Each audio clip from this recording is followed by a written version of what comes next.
Hello everyone. So today we're going to install a SPARCO seat. I know I say install because the seat's kind of already in my car. I get that. But what the hard parts are not when getting the seat in or getting the old seat out. That's super easy. There's literally just 4 bolts in the floor to get the old seat out. 16 millimeters, pull them out, the seat comes out, and there's a wiring harness underneath. It looks like so. You have to disconnect.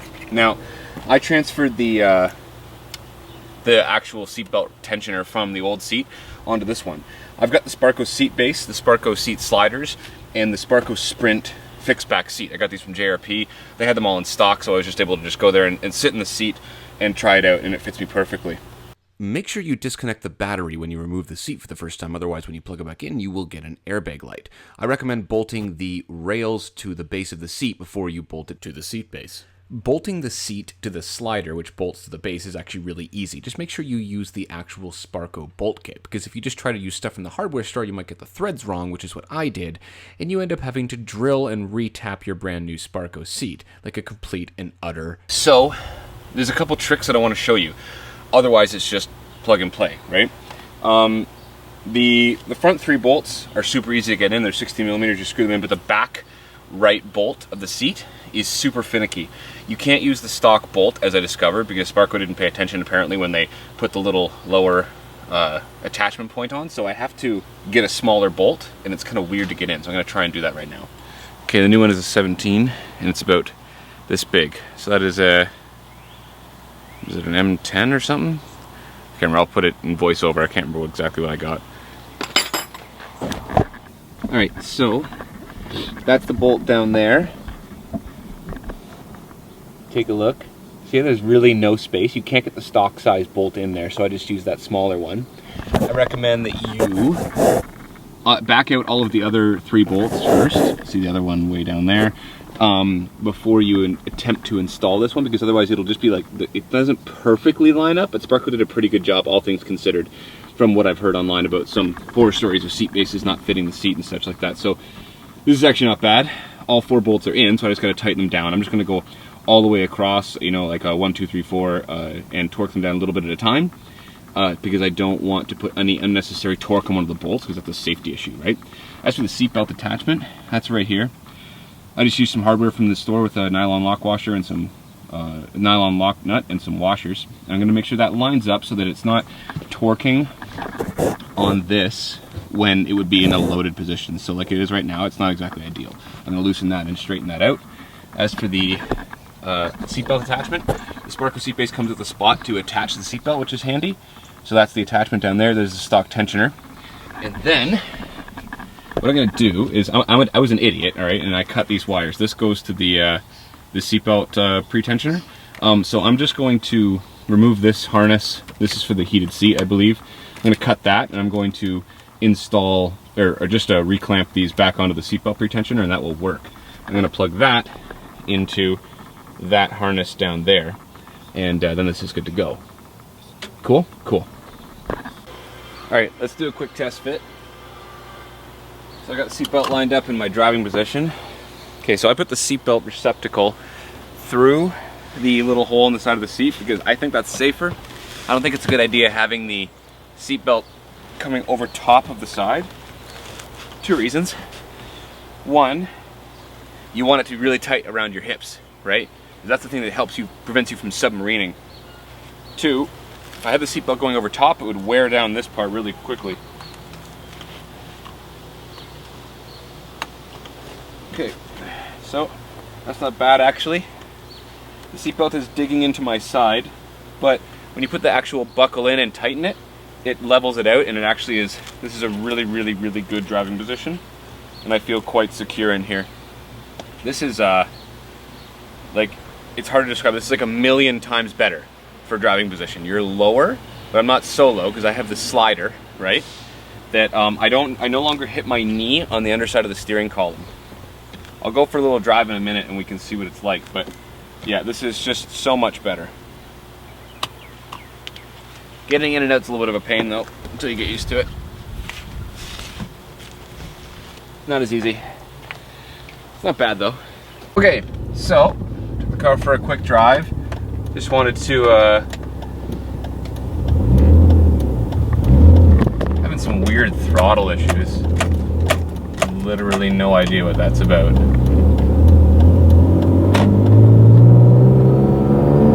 Anything at low throttle, I'm gonna do throttle potentiometer. Anyway, okay, so SPARCO seat. This is a pretty screaming deal, actually, this seat, because it's only like 550 bucks, about 600 bucks maybe, and the seat base, you know, the slider, another 100 and 200, whatever it is. It comes up to under 1,000, and that's pretty amazing for a fully certified racing seat. Okay, so one thing I wanted to talk about was that I have a fixed back seat right now, but I'm running my 3-point harness. That's what you need to do, because you can't run a 6-point or a 4-point harness without a roll bar in a fixed back seat, because if you look, I'm completely upright. If you put a proper 6-point harness in here, you're going to be fixed completely upright. So in the event of a rollover, you would end up being fixed to the back of the seat, and you could potentially, you know, done, right? That's the danger. So that's kind of what you're stuck with. If you have a fixed back seat and no roll bar, you have to run a 3-point. If you run the roll bar, then you can run the harness and you have a spot to attach the harness safely.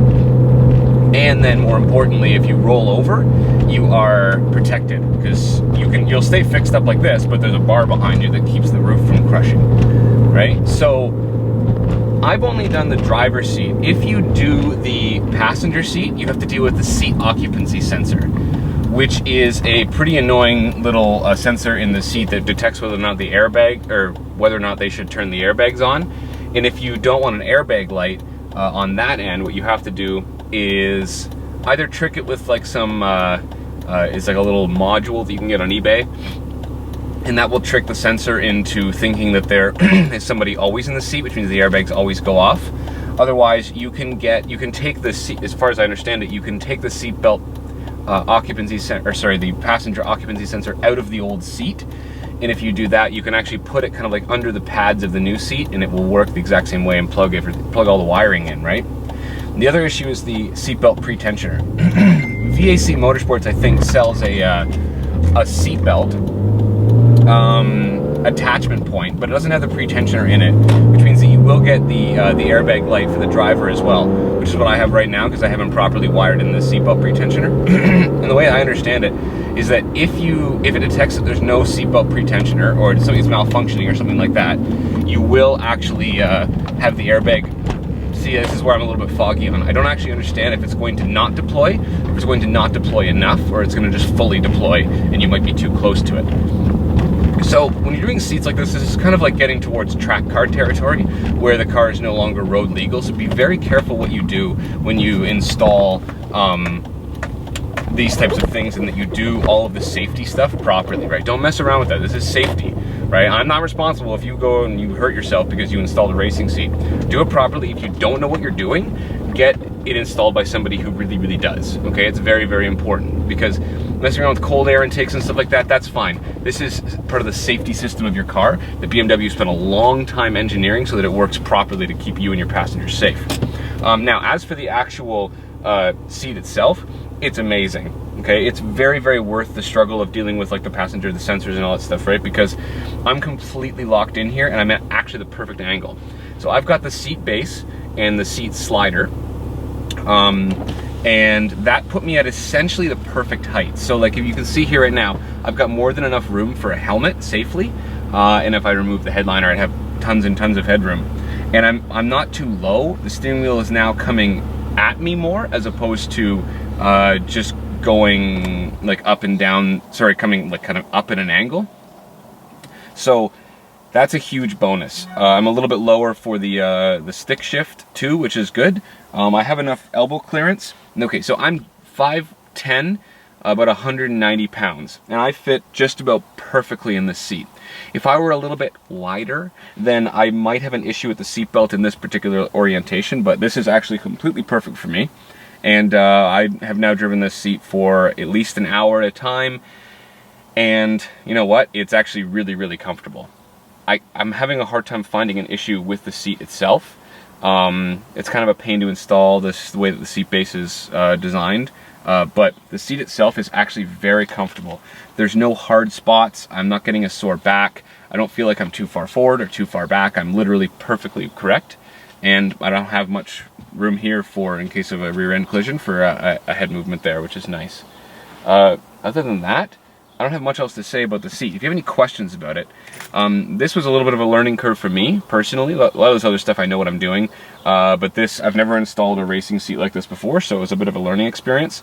But all things considered, considering how things usually go on this car, this was actually very easy for me. I didn't really have any like major hiccups other than that one back right bolt that was kind of annoying. So now I'm just going to wire in the seatbelt pretensioner to get my airbag light turned off, and everything else should be good to go. I don't see why there's any reason why anything else would be different. And thankfully these spots here are at the right height for me. They're maybe a little low, but they're not bad. So if I put a bar in the back there, which I'm planning on doing eventually, then I'm fixed, I'm ready for a 6-point harness. And there's a spot in the SPARCO seat for a 6-point harness to go through and bolt to the floor. So this car is very close to like safety race ready, which is really, really awesome. Again, safety comes first when it comes to this stuff, so if you don't know what you're doing, find someone who does. Have fun, good luck.